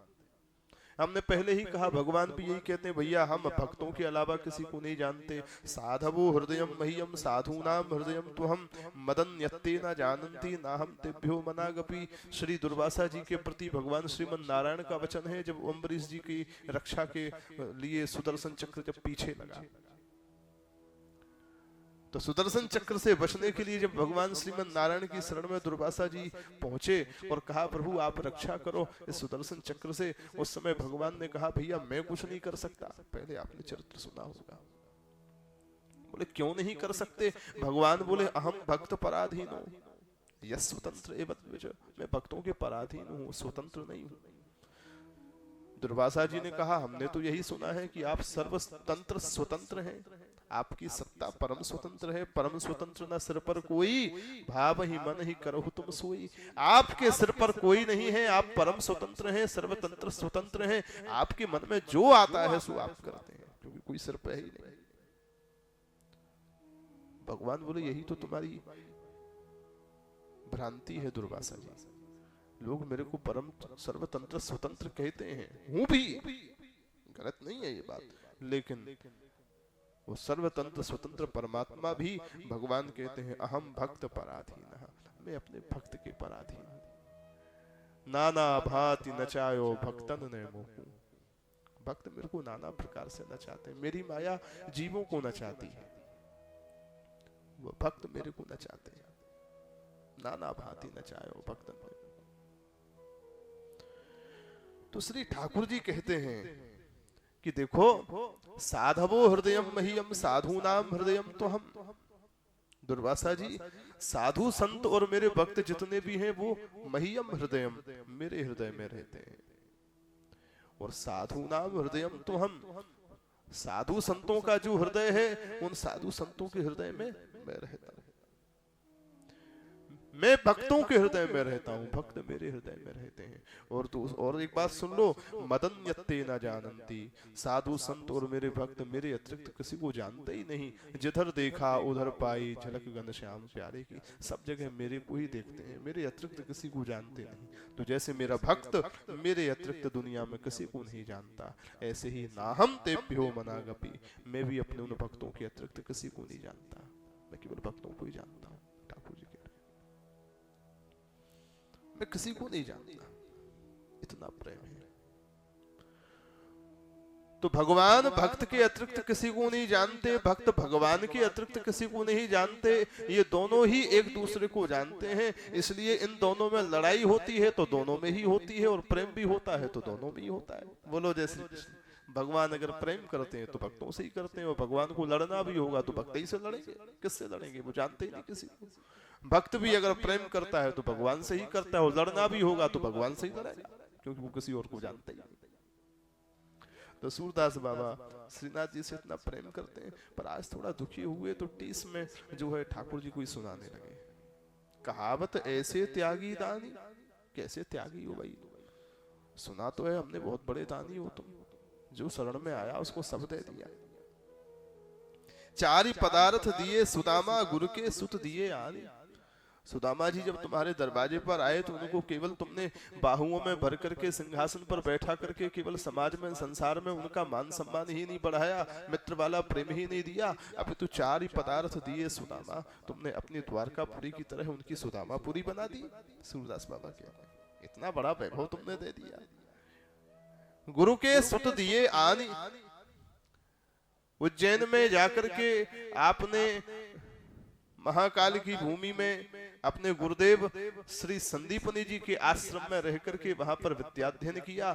64 दिनों में 64 प्रकार की विद्याओं को सीखा। और बाद में जब विद्याध्ययन पूरा हुआ, गुरु दक्षिणा की बारी आई, तो गुरु माता ने कहा कि हमारा एक बेटा था, वो समुद्र की धारा में डूब करके मर गया। अगर गुरु दक्षिणा देना चाहते हो कन्हैया, तो तुम हमारा वो मरा हुआ बेटा ला करके दे दो। गुरु माता ने कहा, इतने दिनों से तुम रहे थे तो मेरे को अपने बेटे की याद नहीं आती थी, अब तुम चले जाओगे तो फिर मेरे को वही मरा हुआ बेटा फिर याद आएगा, इतनी कृपा करो। ठाकुर जी बोले, आप चिंता मत करो, मैं लेके आता हूँ। दाऊ दादा के साथ गए और समुद्र से बेटे को मांगा। समुद्र ने कहा मेरे पास नहीं है। तब सीधा संयमनीपुरी यमराज की नगरी पहुंच गए और यमराज से कहा, मेरे गुरुपुत्र को लेकर के आओ। गुरुपुत्र मेहानीतम निज कर्म निबंधनम आन यस्व महाराज मत शासन पुरस्कृतः। यमराज ने कहा, महाराज यहाँ जो आता है कर्म बंधनों में बंध करके आता है, उसका कुछ कर्म बंधन ऐसा है इसलिए नरक में पड़ा है, तो और ये तो रूल बिगड़ जाएगा, जो रूल आपका ही बनाया हुआ है। भगवान बोले, नियम किसने बनाया? बोले आपने। भगवान बोले, हमने नियम बनाया तो हम ही तोड़ रहे हैं। मत शासन, मेरा शासन है, मेरी आज्ञा है, इसलिए लेके आओ। किसी भी प्रकार का कर्म बंधन हो काट दो, लेकर के आओ, गुरु दक्षिणा देनी है। यमराज ने आज्ञा को स्वीकार किया और आज्ञा को स्वीकार करके जो है गुरुपुत्र को ला करके ठाकुर जी ने गुरु माता की गोदी में दिया। मरा हुआ बेटा मर गया महाराज गुरु दक्षिणा में। तो सूरदास बाबा कहते हैं कि चारि पदार्थ दिए सुदामा, गुरु के सुत दिए आन। सुदामा जी के कष्ट का हरण किया और उनको अपनी द्वारकापुरी की तरह सुदामापुरी दे दी। गुरु दक्षिणा में अपनी गुरु माता को और अपने गुरुदेव को मरा हुआ बेटा यमलोक से ला करके आपने वापस कर दिया। विभीषण निज लंका दीनी, रावण को मार करके संपूर्ण उसके कुल खानदान के साथ समाप्त करके जो है विभीषण जी को, जहां आपने मेहनत करके लंका को जीता था, तो वो राज्य पर अधिकार आपका बनता था, पर उस राज्य को भी नहीं दिया और विभीषण को दे दिया। चलो कहो लंकेश सहित परिवारा, कुशल कुठार वास तुम्हारा। आते ही उसको लंकेश संबोधन कर दिया, उसको लंकेश बना दिया। विभीषण को जो है लंकाधिपति बना दिया। विभीषण निज लंका दीनी, प्रेम प्रीति पहचान। अपने प्रेमियों के साथ आपने ऐसे ऐसे जो है दान वाले उदार स्वभाव से सब कुछ आपने दिया। रावण के 10 मस्तक छेदे, दृढ़ गही सारंग पानी। जानकी जी के लिए रावण को, दशानन को मार दिया। प्रहलाद की रक्षा कीनी, सुरपत की ओ निधानी। प्रहलाद की रक्षा करने के लिए, हे नाथ, हे श्रीनाथ, तुम जो है स्तंभ को फाड़ करके, खंबे को विदीर्ण करके तुमने प्रहलाद की रक्षा करी।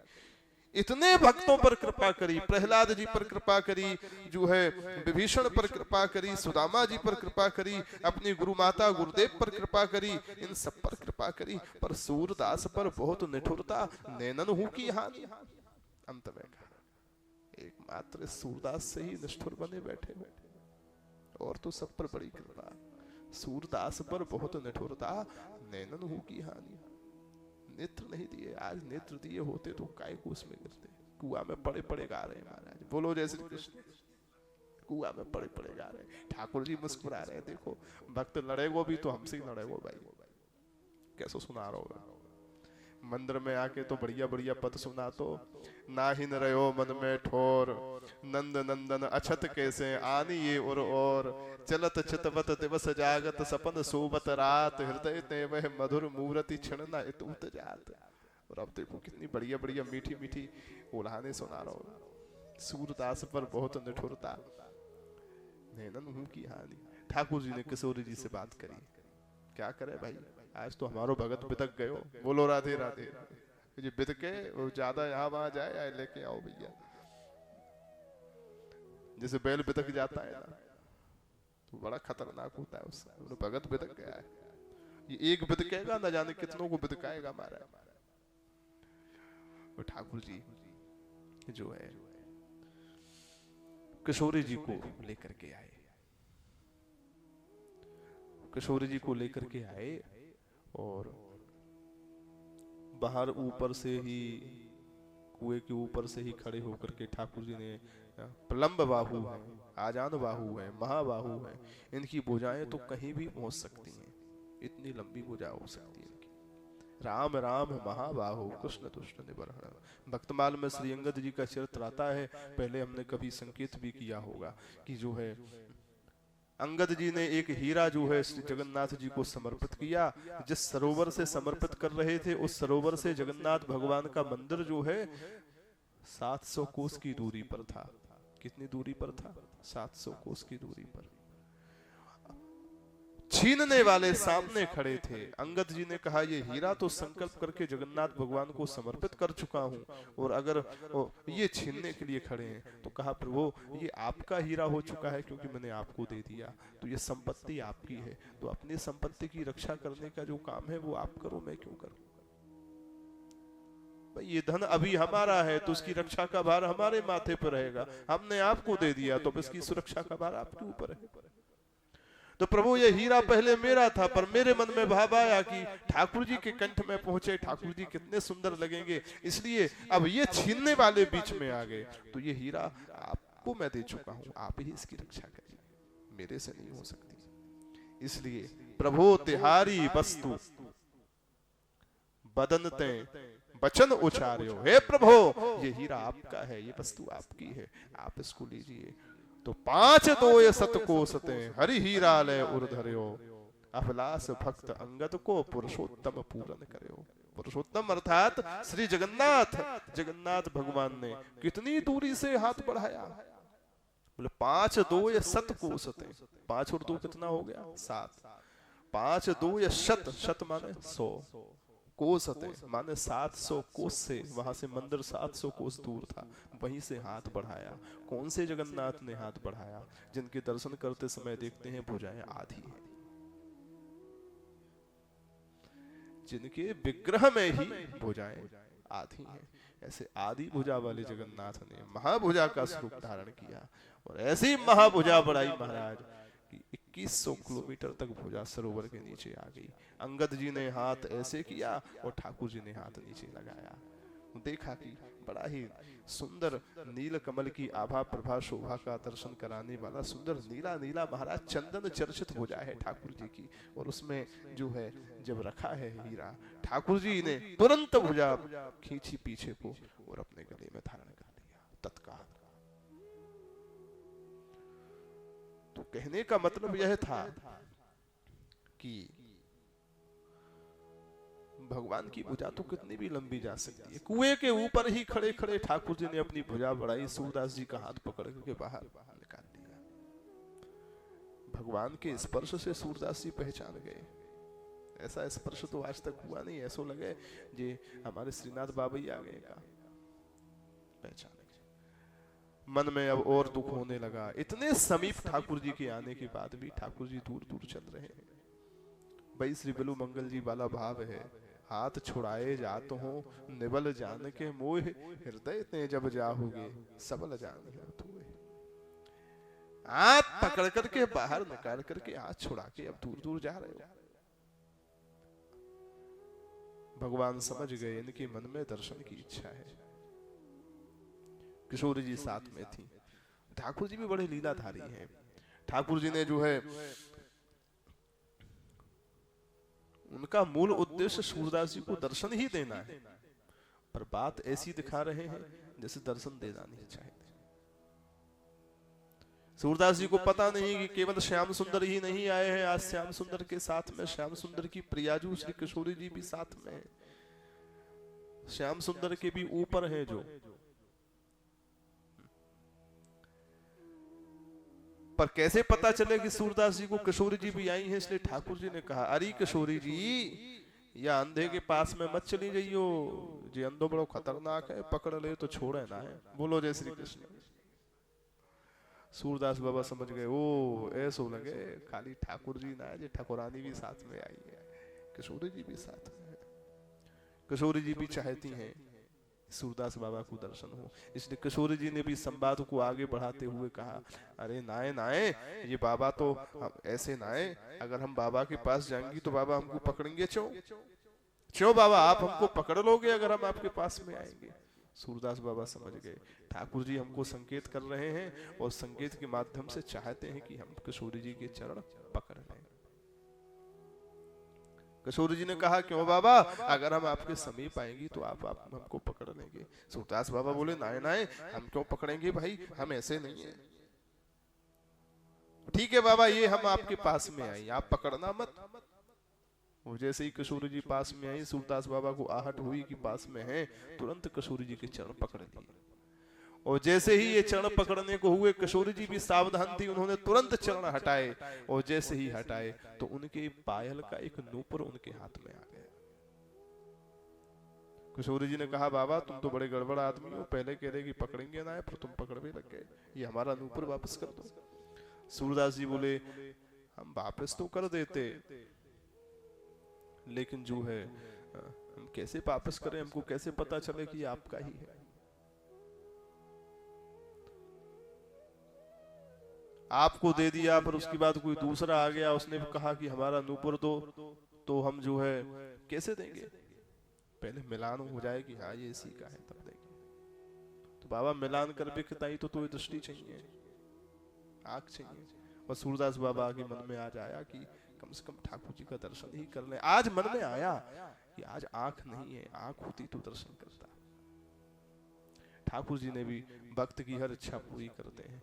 आज भगवान ने किशोर जी के साथ सूरदास बाबा को दर्शन देने के लिए सुंदर नेत्र ज्योति दी है। और जैसे ही नेत्र आए, ज्योति आई नेत्रों में, तुरंत ही क्या देखते हैं, साक्षात ठाकुर जी किशोर जी के साथ में युगल सरकार के रूप में सामने खड़े हैं। बोल राधा कृष्ण चंद्र भगवान की। जी भर के दर्शन किया। हे देव हे दैत हे भुवनैक बंधु, हे कृष्ण हे चपल हे करुणैक सिंधु, हे नाथ हे रमण हे नयनाभिराम, आहा कदानुभवताशि पदम दृशोर्जि। अब तक तो मन में यही आता था कब नयन पथगामी बनोगे जगन्नाथ स्वामी, नयन पथगामी भवतु में, परंतु आज आपको हम प्रत्यक्ष देख रहे हैं। खूब ठाकुर जी का दर्शन किया, युगल सरकार का दर्शन किया। और उसके बाद भगवान ने कहा बाबा आज हम प्रसन्न हैं, तेने खरी खोटी सुनाई है इसलिए और ज्यादा प्रसन्न है। बोलो जय श्री कृष्ण। कछु मन में इच्छा हो तो मांग ले। ठाकुर जी भी सोच रहे हैं कानून है, आज खुश करके जाओ, कछु मन में इच्छा है। सूरदास बाबा ने कहा नहीं हमारे मन में कोई इच्छा नहीं। बोले नहीं कुछ तो इच्छा होगी। बोले ठीक है इच्छा बताएंगे तो आप पूरी करेंगे। बोले बिल्कुल करेंगे। तो त्रिवाचा भरिए 3 बार कहिए करेंगे करेंगे करेंगे। भगवान बोले इतना विश्वास नहीं है, जन कह कछु अदेय नहीं मोरे। अपने भक्त को देने के लिए ऐसा कोई नहीं है वस्तु संसार में जो मैं नहीं दे सकता, मैं सब दे सकता हूं। इसलिए जो मन में हो सो मांगो। मांगहूं मन ही जो होए मन, महादानी अनुमान। मैं महादानी हूं, जो भी मन में हो मांगो। सूरदास बाबा ने कहा अगर आप देना ही चाहते हैं तो बस जिन आंखों से मैंने आपको देखा है उन आंखों से मैं दोबारा संसार को नहीं देखना चाहता। ये अपनी दृष्टि वापस ले लीजिए, एक बार आपको देख लिया पर्याप्त है। अरे ये क्या मांग रहे हैं आप। ठाकुर जी ने सोचा था कि एक बार आंख दे दी तो चलो दे दी, अब सूरदास बाबा आंख वाले ही हो जाएं। लेकिन सूरदास बाबा को त्रिवाचा भर के ठाकुर जी वचन दे चुके थे कि तुम जो मांगोगे सो दूंगा। इसलिए भगवान वचन से पलटा कैसे मारते। सूरदास बाबा ने कहा जो एक बार देख लिया जिस आंख से, उस आंख से बस संसार को नहीं देखना चाहता। बस जैसा हूं वैसा ही ठीक है। यही बिलोमंगल जी के चरित्र में भी है। ऐसे अद्भुत महापुरुष हुए। ठाकुर जी ने दृष्टि वापस ले ली। और उसके बाद सूरदास बाबा श्री कृष्ण श्री कृष्ण श्री कृष्ण श्री कृष्ण भगवान नाम का जाप करते हुए आराम से अपनी कुटिया में आए। चलत चितवत दिवस जागत सपन सोवत रात, हृदय ते वह मधुर मूर्ति छिन न इत उत जात, नाहिन रहो मन में ठोर नंद नंदन अछत कैसे। आनिए बोलो। बस इसी वृत्ति में, इसी स्वभाव में, इसी भाव में 24 घंटे डूबे रहते हैं। श्री कृष्ण शरणम मम का जाप करते रहते हैं। इसी भाव में हम और आप भी डूबे रहें। शेष चर्चा सूरदास बाबा की कल की कथा में करेंगे। जो भी थोड़ा चरित्र बचा है कल ही उसको पूर्ण करके परसों से किसी नवीन चरित्र को हम लोग श्रवण करेंगे। देख लेंगे परसों से किसी नवीन चरित्र को हम लोग श्रवण करेंगे। कल सूरदास बाबा की चर्चा और करते हैं। आइए अभी ठाकुर जी की दिव्य नाम का गान करते हुए वाणी को विराम दें। ठीक 4 बजे आज जो है, ठीक 4 बजे जो है आज कथा का शुभारंभ कर देंगे, क्योंकि हमारे सांबेदी जी को भी समय से ट्रेन पकड़नी है। तो हम नहीं चाहते कि उससे अति काल हो, जिससे उनके भोजन प्रसाद में और ट्रेन को पकड़ने में, यात्रा में किसी प्रकार का अवरोध हो। इसलिए हम भी अपने विश्राम को समय से पूरा करके समय से आने का प्रयास करेंगे। जय श्री कृष्ण। सूरदास बाबा मानो बस इसी भाव में है। कब तुम कृपा करोगी राधा रानी, कब तुम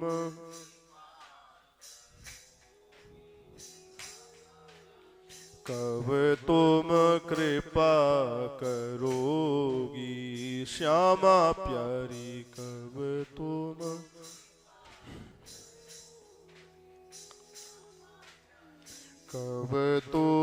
कृपा। मेरो मन नित चलत कुमारग, मेरो मन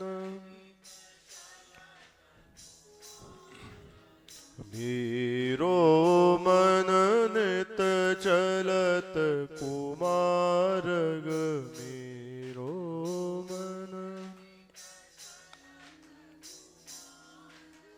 मेरो मन नित चलत कुमारग, मेरो मन नित, मेरो मन नित चलत कुमारग, मेरो मन नित। कब दुख दाह हरोगी राधा रानी, कब दुख दाह। ओ श्यामा प्यारी, कब तुम अति दुर्गम भव जाल बंध्यो में, अति दुर्गम, अति दुर्गम भव जाल बंध्यो में, अति दुर्गम। निज शरण ही कब लोगी राधा रानी, निज शरण ही कब। ओ श्यामा प्यारी, कब तुम वृंदावन को वास राबरी, वृंदावन को, वृंदावन को वास राबरी,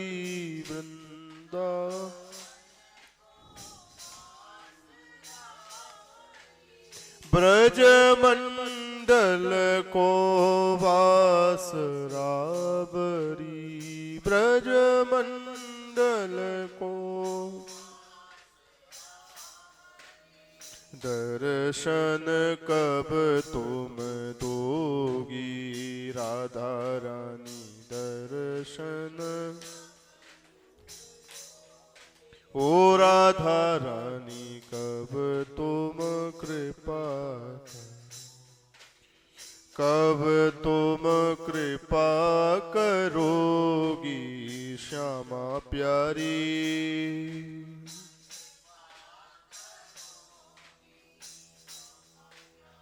कब तुम कृपा करोगी राधा रानी।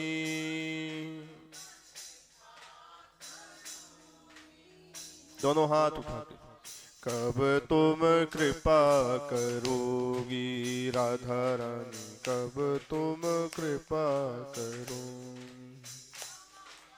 कब तुम कृपा करोगी राधा रानी, कब तुम। ओ श्यामा प्यारी, कब तुम। ओ राधा रानी, कब तुम। कीरत की प्यारी, कब तुम। वृषभान दुलारी, कब तुम। भक्तन की प्यारी, कब तुम। कान्हा की प्यारी कब तुम कृपा करो, रसकन की प्यारी कब तुम कृपा करो, केशोरी प्यारी कब तुम कृपा करो, कब तुम कृपा करोगी राधा रानी,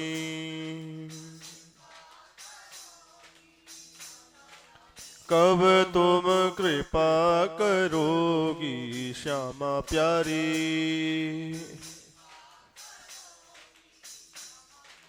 कब तुम कृपा करोगी राधा रानी, कब तुम कृपा करो श्यामा प्यारी, कब तुम कृपा करोगी राधा रानी, कब तुम कृपा, कब तुम कृपा, कब तुम कृपा करो। बोल बरसाने बारी की, श्री वृषभानु दुलारी की, श्री सूरदास जी महाराज की, बोल वल्लभाधीश की, श्याम सुंदर यमुने महारानी की, श्री गिरिराज धरण की, जय जय श्री राधे।